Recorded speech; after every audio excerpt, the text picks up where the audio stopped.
Bagi para pendengar podcast Ibu Kristi Damayanti, khususnya terkait serial tentang stroke ini, perlu diketahui bahwa apa yang dikemukakan adalah sesuai pengalaman pribadi Ibu Kristi sebagai seorang stroke survivor, atau dalam pemahaman lain bahwa pembahasan tentang stroke dalam podcast ini adalah menurut sudut pandang seorang stroke survivor. Selamat mendengarkan.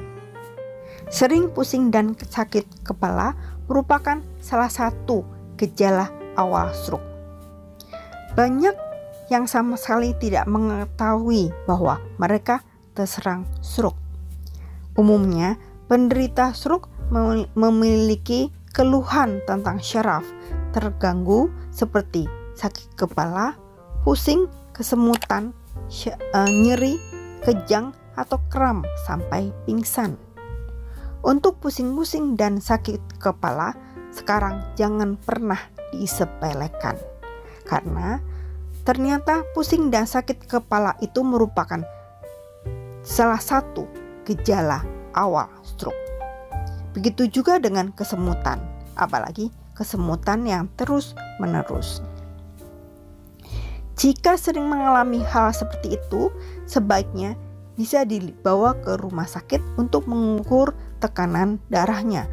Dan jika tekanan darahnya tinggi, langsung ke dokter untuk berkonsultasi. Banyak kesaksian mengatakan bahwa kondisi pusing dan sakit kepala menjadikan si penderita tertolong, sehingga angka kematian akibat stroke rendah. Dan penderita stroke yang tidak terbatas kepada orang-orang dewasa saja, tetapi juga terjadi pada kelompok usia muda, baik pria maupun wanita. Gejala awal pusing dan sakit kepala merupakan gejala awal yang sangat umum. Bukan karena calon penderita stroke, tetapi pusing dan sakit kepala menjadi awal gejala banyak penyakit.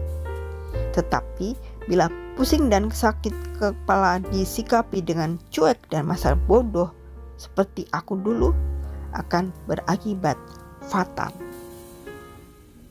Dalam gejala stroke, pusing dan sakit kepala akan diikuti oleh gejala-gejala yang lain seperti kehilangan penglihatan secara tiba-tiba, kesemukatan, dan wajah kebal atau kebas, kesulitan berbicara atau memahami pembicaraan, dan kehilangan keseimbangan.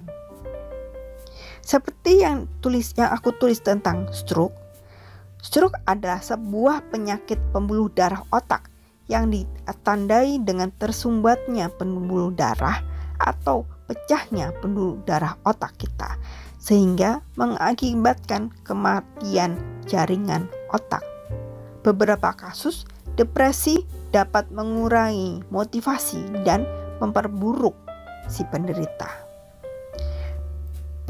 Penyebab stroke sendiri merupakan gen keturunan hipertensi atau yang bisa dicegah secara diri, semisal stres, makan makanan yang banyak lemak sehingga memicu kolesterol, atau workaholic. Mungkin tes FAST yang sederhana bisa dilakukan untuk membantu mendeteksi gejala stroke secara dini. F atau wajah atau face. Jika kita merasakan wajah kita agak berat dan sedikit aneh, mintalah teman dekat kita untuk memperhatikan wajah kita dan senyumlah. Apakah wajah kita salah satu sisi tidak terangkat, seperti merot? A atau om atau lengan. Jika kita merasakan tangan atau lengan kita agak aneh dan lemah, mintalah mengangkat tangan dan lengan kita. Apakah salah satu lengan atau tangan kita langsung jatuh ke bawah ketika kita angkat? S atau speech atau bicara. Jika kita sedikit merasakan lidah kita keluh dan lambat untuk respon lawan bicara kita, cobalah kita mengulang sebuah kalimat sederhana.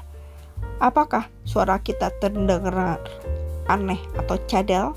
Mintalah orang lain di sekitar kita mendengarkannya. T atau time atau waktu.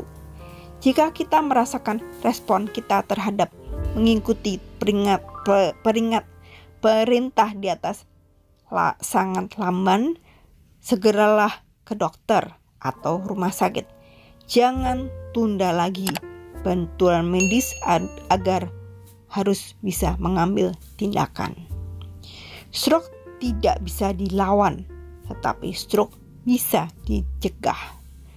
Dengan banyak membaca awal gejala stroke, mulai dari gejala yang sangat awal dan mungkin belum tentu merupakan gejala stroke, kita diharapkan bisa menyikapinya dengan dewasa, dengan menjaga kualitas hidup dan mengetahui hal-hal tersebut di atas. Perawatan medis agar dapat dan tepat dilakukan sehingga bisa membantu tingkat kematian yang rendah pada tingkat kecacatan dari stroke seperti aku.